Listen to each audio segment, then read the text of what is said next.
Hello, welcome to Bibliophiles, the show on AADL TV, where we take a few moments each episode to discuss one topic all about books, where we each choose a different book of our choice.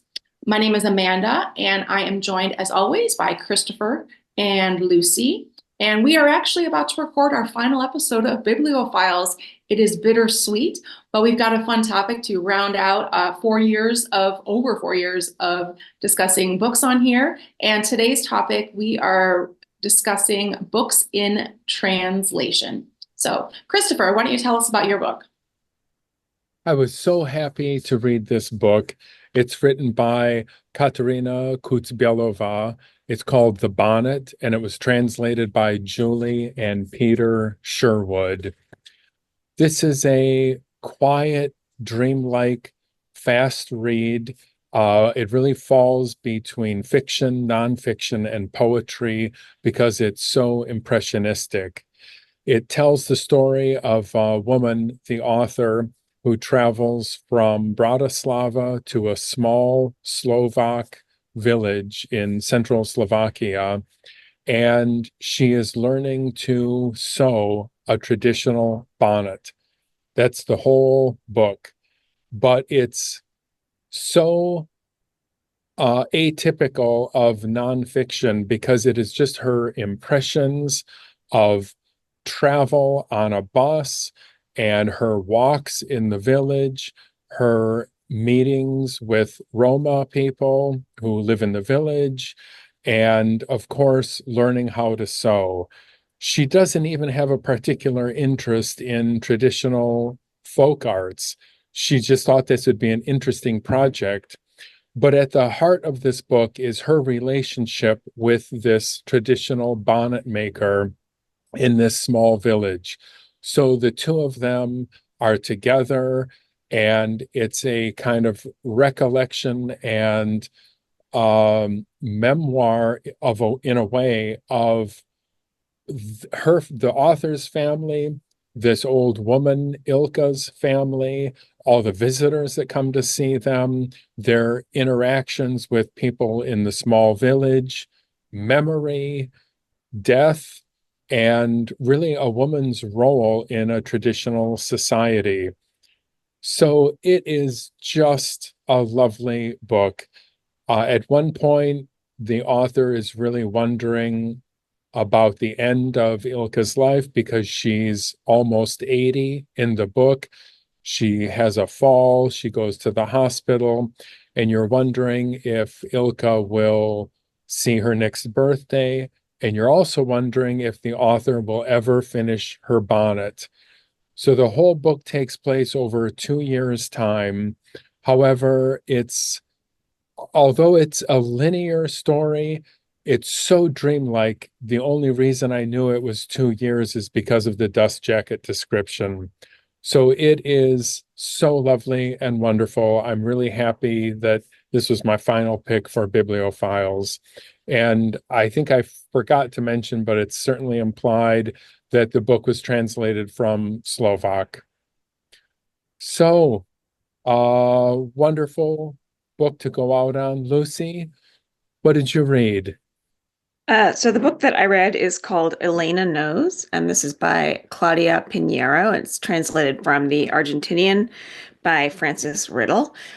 This book, it's a pretty short book. It's like 150 something pages, but it is packed with so much. The heroine, the main protagonist of the book, Elena, is a really unusual protagonist. She's a 63-year-old woman who is suffering from advanced Parkinson's, but we're getting the first person point of view. So that's one of the things about the book that I thought was so striking, is that you really understand how debilitated she is physically. I mean, her mind works perfectly, but she has to think about how to move her body constantly. And the book takes place in one day. So on this day, Elena wants to take a bus somewhere to meet someone to find out, or to have this person help her figure out how her daughter was killed. Elena had an adult daughter named Rita who was found hanging in the belfry of the church in their town. And everyone said it was suicide. And Elena Elena is convinced that it is not suicide because it was raining that day and her daughter was always scared of going to church in the rain for various reasons. So she and her daughter had a pretty fraught relationship, but a lot of the book is exploring like, what does it mean if you were a mother to one child and you lose that child? Like, are you still a mother? That's something that Elena is thinking about a lot. There are flashbacks where you see how contentious her relationship was with Rita and how Rita was really her mother's caregiver and how that was only going to get more severe and harder for Rita as the Parkinson's progressed.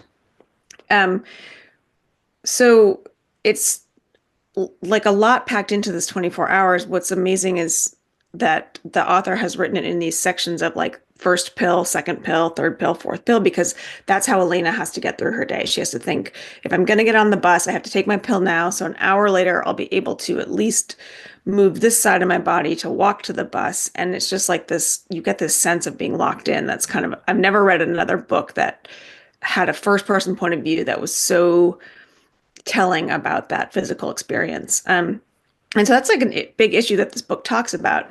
Additionally, it's sort of Claudia Pinheiro was sort of known as Argentina's like big crime writer, but she was always writing crime fiction with a societal and political meaning behind it. And this book is really about the control of women's bodies. This is a Catholic country and abortion is illegal. And there's a part that deals with that, but it's really about the different levels of who controls women's bodies.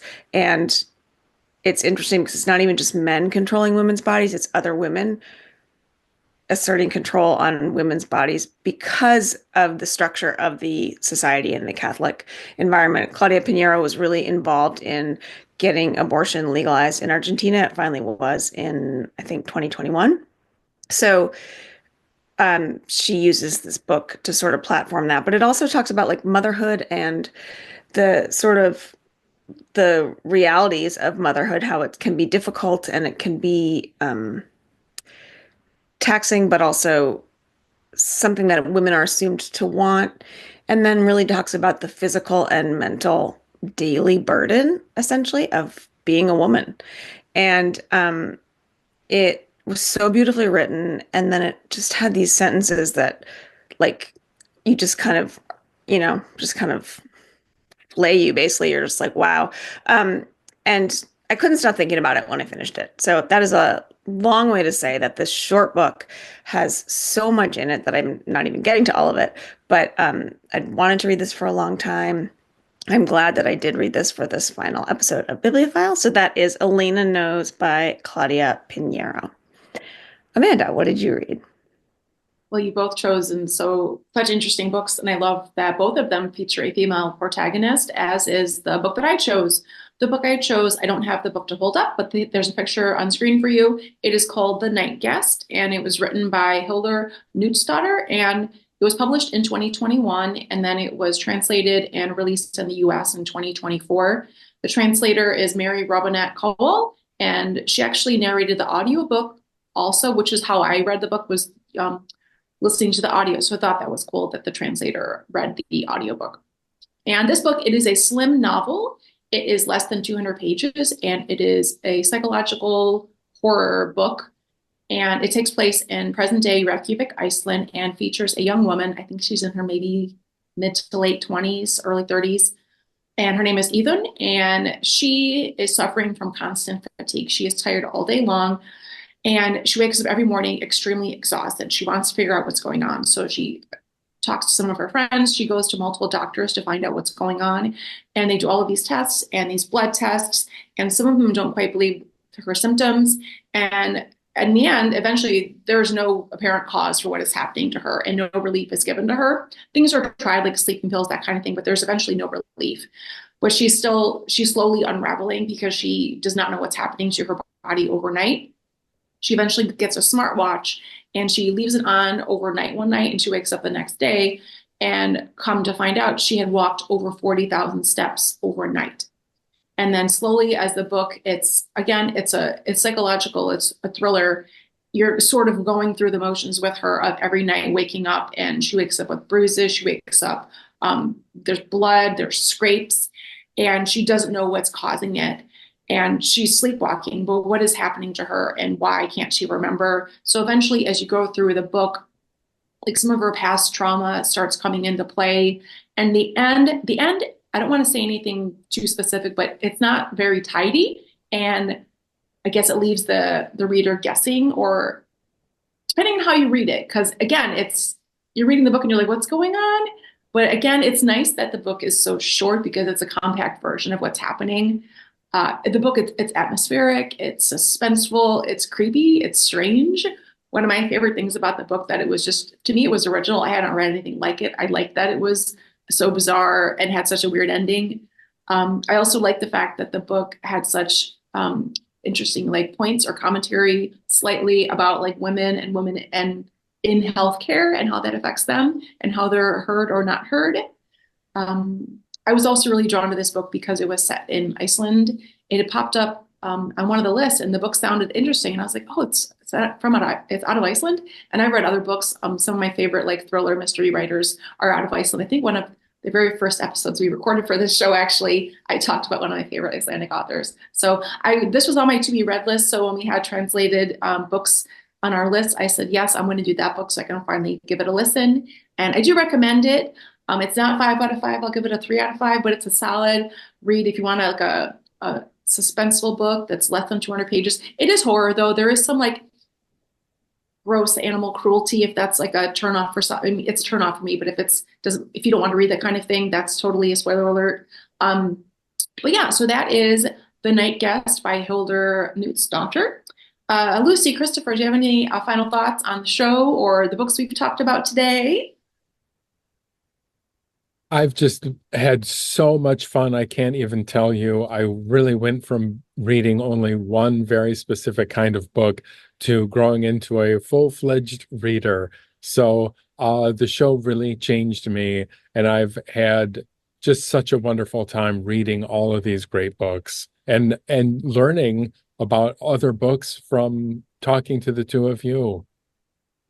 Yeah, I would agree with that. And I think no matter what kind of reader you are, like there's something on our list for you. But also I think for me personally, there's been such a value in reading something and then knowing I'm going to talk about it and how that changes the way that you read it and what you pay attention to. And then also for me, that has changed how I remember books, which I love.